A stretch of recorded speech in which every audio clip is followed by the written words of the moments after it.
բարեկամներ, ես Ռուբենն եմ, շարունակում ենք հարգելիներս կարճատև հարցազրույցների շարքը, հաշմանդամություն ունեցող այն անձանց հետ, ովքեր մասնակցել են ընտրություններին և այսօր սիրով համաձայնել են կիսել իրենց փորձով։ Բարեկամներ, այսօր իմ հույրն է հաշմանդամություն ունեցող անձանց շահերի պաշտպանության գործում ակտիվ ջատագով Սերուժա Գուրազյանը։ Ողջույն, հարգելի Սերուժա։ Ողջույն, շնորհակալ եմ հրավերի համար։ Հարգելիս, դուք ընտրություններին մասնակցելիս ունեցել եք արդյոք դժվարություններ ձեր կարգավիճակից ելնելով։ Այո, ես արդյոք տարի նրանալից հետո մասնակցել եմ թվով 2 անգամ ընտրություններին։ Դա մեկը եղել է տեղական ինքնակառավարման մարմինների ընտրությունները, մեկները խորհրդարանական ընտրությունները։ Բայց ես այսօր ավելի շատ կխոսեմ վերջին ընտրությունների հետ կապված։ Այո, ես բախվել եմ դժվարությունների հաշմանդամությունի ելնելով։ Առաջին դժվարությունը, որը կուզենամ նշել, դա անմատչելի միջավայրն է,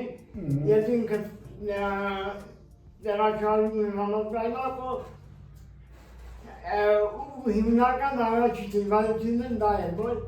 որպեսզի քվեարկության տարածումս գործեմ, ինձ բավականին, եթե չեմ սխալվում, 4 հոգով օգնելի, որպեսզի աստիճանները բացնելու։ Բացի տարածքի մատչելիության խնդիրների բախվելուց,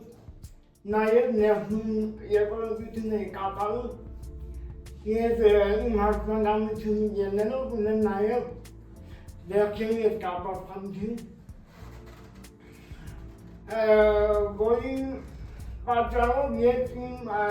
օգնականի հետ եմ գործել ընդհանրապես, ինչը ընդունված է նաև օրենքով։ Երբ ես մոտեցա հանրահայրովի անդամի անունագիրը տալուց, այդ պարագայում ես բախվեցի խնդիրների, քանի որ հանրահայրովի անդամը ոչ թե իմ հետ է անդամ խոսում, որովհետև ես եմ ընտրողը, այլ իմ օգնականի հետ է խոսում։ Այսինքն ինքը իմ անձը ոնց որ մի կողմ է դրել, կոպիտ-ազատ կապիտալության համար, իմ օգնականի հետ է խոսում։ Շնորհակալություն Սերուժա, կարծում եմ բավականին կարևոր խնդիրներ բարձրացրեցիք դուք հիմա, կարծում եմ պատկան մարմինները ականջալուր կլինեն քո բացարձած հարցերին, հետևաբար ինձ մոտ մի հաց առաջացավ։ Շատ կուզենայի իմանալ, արդյոք եղել են մարդիկ, ովքեր դիմել են քեզ ասելով, որ քո ձայնը ոչինչ չի փոխում։ Նման անգամ մտադելագերին այդպես կպատասխանել, ոնց կարող եմ ձայնը ոչինչ փոխել, եթե ես հանդիսանում եմ հասարակության մի մասի։ Հետևաբար հասարակությունը ձևավորում է հենց ինձանից, ձեզանից, մյուսներից։ Հետևաբար ես կարծում եմ, որ իմ ձայնը կարող նաև շատ դեպքերում որոշիչ լինել։ Սերուժա, ըստ քեզ քաղաքական որոշումներին մասնակցելը միայն քվեարկությանը մասնակցելն է, թե նաև ընտրություններից հետո հաշվետվականություն պահանջել։ Հետագայում պահանջատի կլինեմ ընտրված ուժից հաշվետվականություն հետագա ծրագրերի քաղաքական որոշումների վերաբերյալ։ Իսկ գիտես, Սերուժա, կուզենայի իմանալ, մարդիկ քեզ տեսնում են որպես քաղաքացի, թե որպես խնդիր։ Ինչ կասես ես մեզ։ Մեր ներկայանալուց է կախված, թե իրան ոնց կընկալեն մեզ։ Իմ բանականում ինձ ընդունում է որպես քաղաքացի։ Հիանալի։ Սերուժա, գիտես,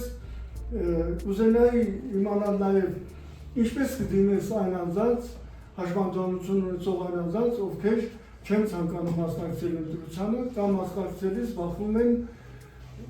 այլ փոքր կամ մեծ խնդիրների։ Ունենայի ադրի սիրելի քանակած, քո ձայնը շատ կարևոր է ու կարող որոշիչ լինել հետագա քո պետության զարգացման գործում։ Շնորհակալություն հարգելի Սերուժա, հայտաններ ավարտեց մեր հետական հարցազրույցը, շնորհակալություն, կարծում եմ մեր հանդիպումները կլինեն շարունակական։